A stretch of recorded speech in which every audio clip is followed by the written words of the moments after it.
Derrière la Dolce Vita se cache celle qu'on appelle en italien la cronaca nera, la rubrique des faits divers qui nous révèle, comme un feuilleton, la face sombre de l'Italie.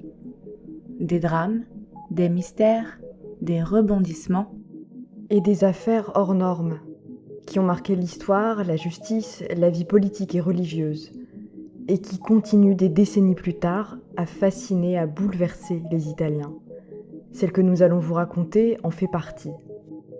Elle commence le 21 février 2001 à Novi Ligure, dans le nord de la péninsule. Un double homicide, au mobile incompréhensible, vient perturber la vie paisible de ses habitants. Le pays se passionne alors pour ce qui deviendra l'un des plus emblématiques faits divers italiens. C'est l'affaire Erika et Omar.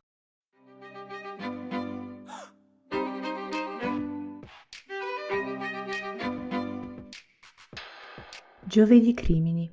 Tous les jeudis, une affaire criminelle qui raconte l'Italie. Attention, l'épisode que vous allez écouter contient des mentions de violence et des descriptions de meurtres, notamment sur un enfant. Le vent est frais ce soir d'hiver à Novi Ligure. C'est une petite ville du Piémont où l'on vit sa vie sans faire d'histoire. Surtout dans le quartier résidentiel de Lodolino. Une allée de pavillons avec des auvents rayés et des haies bien taillées. C'est là qu'habite la famille Denardo. On est mercredi et Francesco, le père, est allé jouer au foot avec des amis. Un match pour décompresser après une journée de travail. Il est ingénieur pour une célèbre marque de chocolat, c'est la spécialité par ici. Gianluca, le petit dernier, ne va pas tarder à rentrer de son entraînement de basket. Dans la paroisse du coin, on le connaît bien. À 12 ans, il fait partie des enfants de chœur et ne rate jamais une messe. C'est comme ça que sa mère, Suzy, les a éduqués, lui et sa sœur aînée. Erika, elle, n'est plus vraiment une petite fille modèle. Plutôt une ado au caractère bien affirmé, un peu rebelle. Elle est bonne élève, mais pas assez pour le bac scientifique. Elle a dû changer de lycée à cause de ses résultats. Alors, ses parents l'ont inscrite dans l'institut catholique le plus huppé de la ville. Sauf qu'à 16 ans, Erika veut faire comme les gens de son âge. Aller en soirée, danser en boîte, vivre ses premières fois. Et surtout, sortir avec son petit ami. Il s'appelle Mauro, mais tout le monde le surnomme Omar. Depuis leur rencontre, il y a 1 an, dans un parc d'attractions, ils sont inséparables. Pas un jour sans se voir, s'écrire ou s'appeler. Omar ne roule pas en voiture de luxe, comme les camarades de classe d'Erika. Il la raccompagne chez elle en moto. Elle rentre parfois un peu en retard. Lui vient d'un quartier pauvre, à l'autre bout de la ville. Il a 17 ans et suit une formation de mécanicien. Pas vraiment le genre idéal pour les parents d'Erika, mais il laisse les 2 jeunes se fréquenter. Pas la peine d'en rajouter. Les rapports entre la mère et sa fille sont déjà bien assez conflictuels.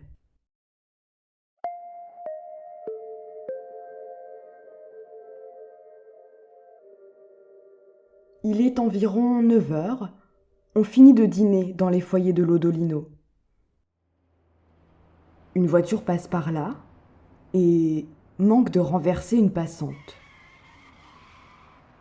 Une silhouette en survêtement qui titube et hurle de toutes ses forces. C'est Erika. Elle avance, pieds nus. Ils sont couverts de sang. Elle répète que sa mère a été tuée.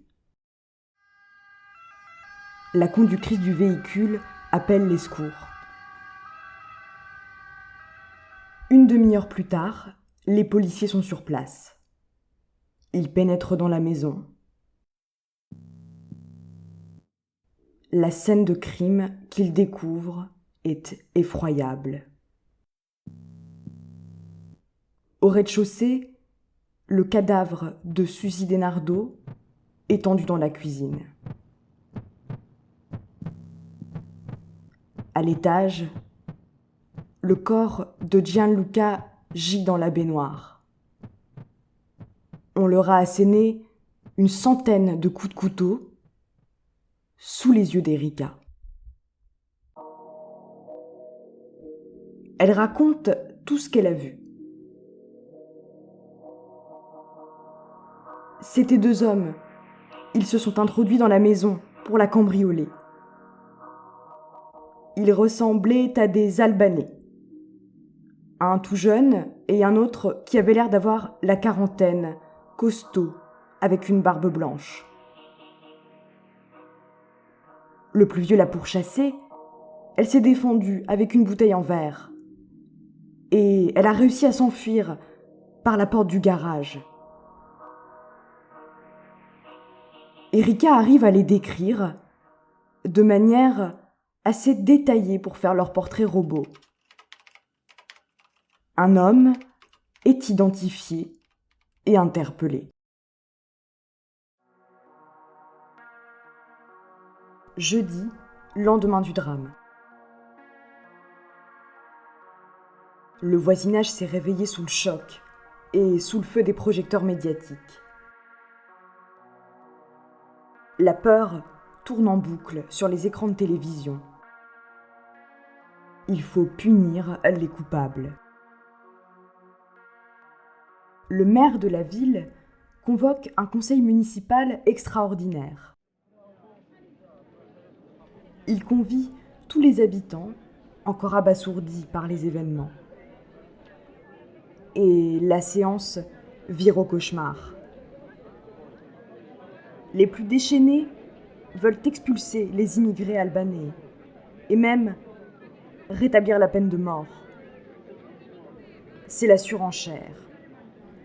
Les élus d'extrême droite de la Ligue du Nord invitent à manifester, torche à la main. Dans le reste de l'Italie aussi, l'opinion publique s'enflamme sur l'insécurité et la délinquance.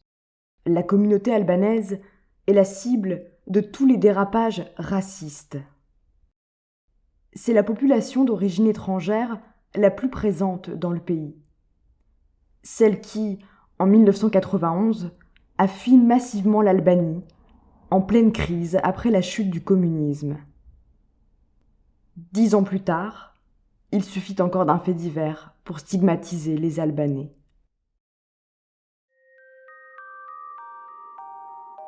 Vendredi, veille des funérailles. Novi Ligure se prépare à une journée de deuil officielle.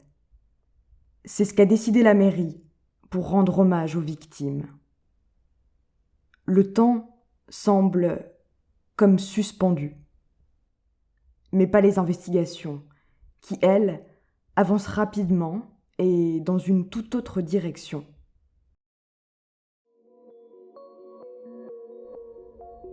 Les enquêteurs ne croient pas à la version d'Erika. Trop d'incohérences dans sa reconstitution. D'abord, parce qu'il n'y a aucune trace d'effraction dans la maison. D'ailleurs, si des inconnus s'étaient approchés du domicile, les 2 chiens de chasse qui surveillent le jardin auraient aboyé. Rien n'a été volé. Les policiers ont la certitude que le tueur était déjà dans la maison au moment des crimes. L'adolescente prétend avoir fui en courant par le garage, mais ses traces de pas laissées sur le sol la contredisent. Et finalement, le suspect albanais a un alibi. Il jouait au bowling au moment des faits. Il est mis hors de cause. La police soupçonne désormais Erika. Son téléphone est perquisitionné. Et ses derniers échanges avec Omar sont épluchés. Ils sont accablants. Le procureur chargé de l'enquête s'empresse de l'annoncer aux médias. Pour lui, l'affaire est résolue. Les assassins, ce sont Erika et Omar.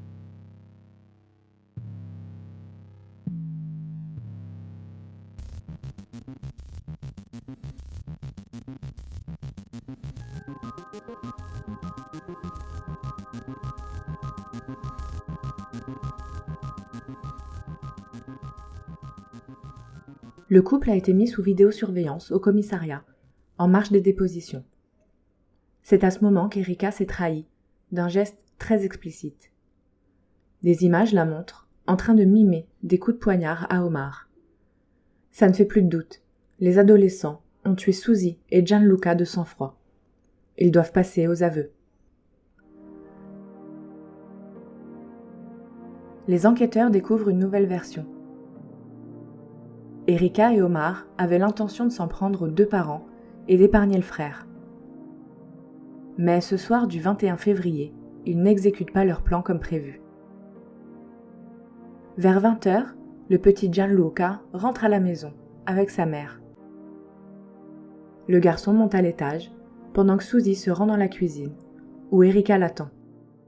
Elle se dispute, comme d'habitude, à propos de ses mauvaises notes. Erika saisit alors un couteau et se met à l'attaquer. C'est le signal qu'attendait Omar, caché dans la salle de bain. Il enfile une paire de gants et les rejoint pour poignarder à son tour, sans relâche, la mère de sa petite amie. Alerté par les cris, Gianluca descend et assiste à la terrible scène. Erika et Omar réalisent qu'ils ont désormais un témoin encombrant. Ils tentent de s'enfuir par les escaliers pour aller s'enfermer dans sa chambre. Sa grande sœur se jette sur lui, sans réussir à le retenir, jusqu'à ce qu'Omar le rattrape et le traîne dans la salle de bain. Erika essaye de lui faire avaler de la mort au rat, puis de le noyer dans la baignoire. Mais Gianluca est déterminé à s'en sortir, et il se débat. Les deux adolescents finissent par le tuer, de 57 coups de couteau. Le père Francesco n'est toujours pas rentré.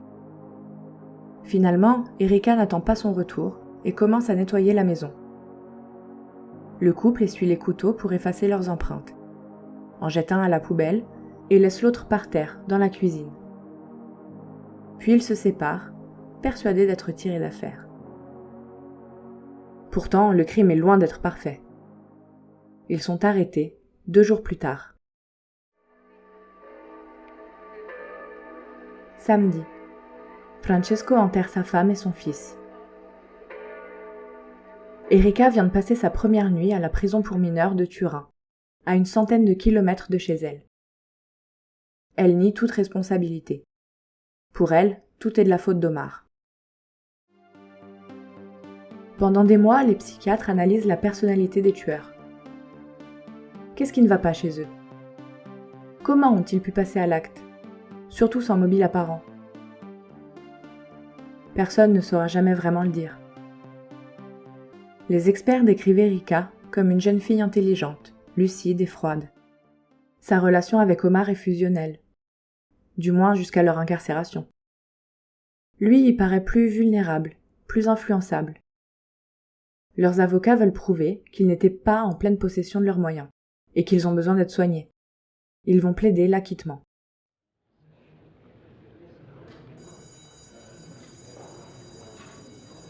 Nous sommes le 14 décembre 2001 et les peines requises contre Erika et Omar vont bientôt tomber. Je le sais. On peut vivre sans exister, surgi d'une coulisse, d'une toile de fond, d'un extérieur inexistant puisque jamais nul ne l'a vu. Je le sais. on peut exister sans vivre, racines arrachées à tout vent. Ce sont les mots d'un poète italien, Eugenio Montale, qui résonnent dans la salle d'audience du tribunal pour mineurs de Turin. La procureure dédie ces quelques vers à la mémoire de Susi Denardo, avant d'annoncer 20 ans de réclusion criminelle pour Erika et 14 pour Omar. Les juges revoient finalement la peine d'Erika. Elle sera condamnée à 16 ans de prison. La décision, très attendue, est suivie par tout le pays. Mais l'histoire ne s'arrête pas avec ce verdict. L'affaire Erika et Omar continue de questionner. Comment fait-on pour grandir derrière les barreaux? Peut-on reconstruire sa vie et réintégrer la société quand on a passé la moitié de son existence en détention? Une chose est sûre, on ne juge pas un enfant, ni un ado, comme on jugerait un adulte. Y compris quand le crime est aussi grave et aussi violent que celui commis par Omar et Erika. Les années passent. À partir de leur 21e anniversaire, les deux jeunes ne sont plus entre les mains de la justice des mineurs. Erika est transférée à la prison pour femmes de Brescia, pas très loin de Milan. C'est là qu'elle entame un parcours d'études de lettres. Elle prépare un mémoire sur la philosophie de Socrate, avec succès. À 25 ans, la voilà diplômée.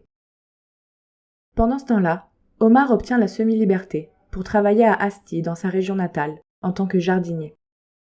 Puis, il bénéficie du système de remise de peine. Au bout de 9 ans d'emprisonnement, Mauro, de son vrai nom, est un homme libre. Et il le fait bien savoir. Très vite, il apparaît sur tous les plateaux télé. Quelques mois plus tard, c'est au tour d'Erika. Sa peine aussi est aménagée. D'abord, on l'autorise à quitter sa cellule pour rejoindre un centre de réinsertion catholique, où elle fait du bénévolat. Le 5 décembre 2011, elle est libérée pour bonne conduite, après quasiment 11 ans de prison. 11 ans pendant lesquels les Italiens n'ont rien oublié. Aux yeux de la justice, Erika et Omar ont tous les deux purgé leur peine. C'est aux yeux de la société que leurs sorties anticipées font scandale.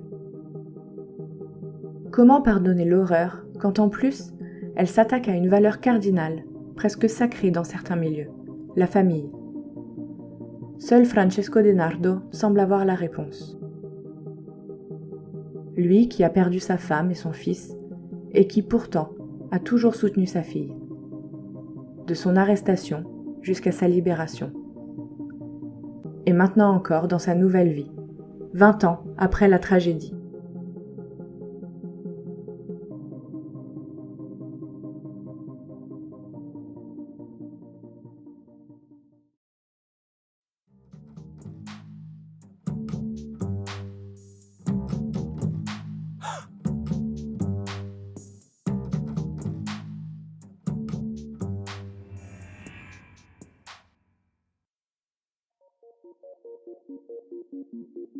Vous venez d'écouter Diovedi Crimini, un podcast de Cyrielle Ferrand et Cloris Plogard. Rendez-vous sur nos réseaux sociaux pour réagir à cette affaire et suivre l'indice qui vous mènera au prochain épisode.